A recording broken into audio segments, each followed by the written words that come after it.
Instead of sigma squared, we use, remember I told you, I don't know what day it was, but a couple days ago, yesterday, maybe the day before yesterday, I don't know. I told you that when we do samples, we use regular letters. When we do populations, we use Greek letters. And when we do samples, we do regular letters. So a sample variance, instead of using lowercase sigma, we use lowercase s. So sample variance is s squared. Now, you still use the capital sigma because that means sum. It's not a letter that you're going to fill in. It's just telling you what to do. So now this is going to be my data point x minus x bar over lowercase n minus 1.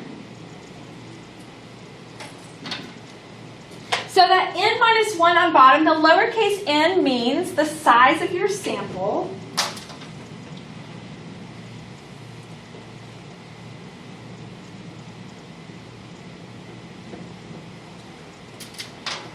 And the minus 1 is something that we do to make an adjustment for the fact that we're taking a sample and it's not actually a population.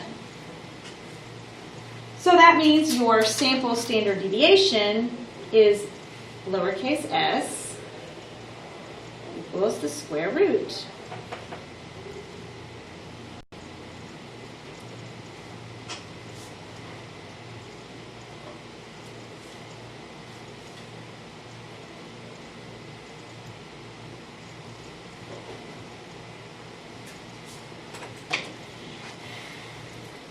Now, the reason why my calculator comes up with those two numbers is it calculated both of these, once assuming that the 11 data points were an entire population, and once assuming that the 11 data points were a sample. So we calculated it by hand as if it were a population. It's not. We know it's not because we know what it is. But your calculator has no idea when you put numbers in there whether or not it's a sample of something or a population of something. So it calculates them both. So that's why it gives both the S and the sigma. They're both standard deviations, just one of the different kinds. All right, so we're going to do the same thing, and we're going to see if we can get that 9.03. So we don't have to do all of the steps over again, because the first, 3 steps are all going to be the same. All the data was the same data. All of the deviations are the same deviations. And then we squared the deviations, and those were the same. When we sum them and get this value, the SSX value, that was just from summing the squares of the deviations, and that doesn't change because we know it's a sample and not a population. But if we're going to find the variance, this is when things change. Instead of being divided by 11, you're going to divide by 10. How come it's 0.5? Because I just keep rounding. I don't know. I just keep rounding. What is it? Is it 0.4 something something? 814.18. So just around 0.2.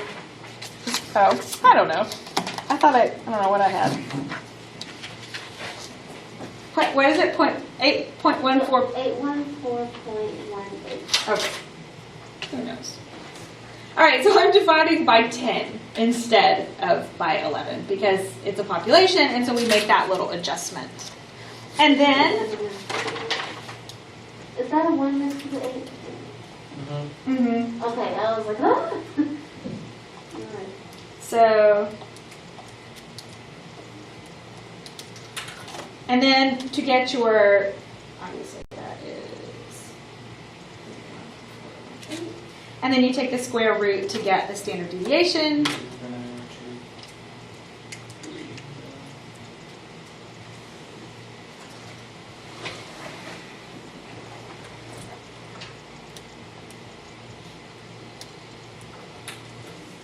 And I get 9.023819. So you get your sample standard deviation.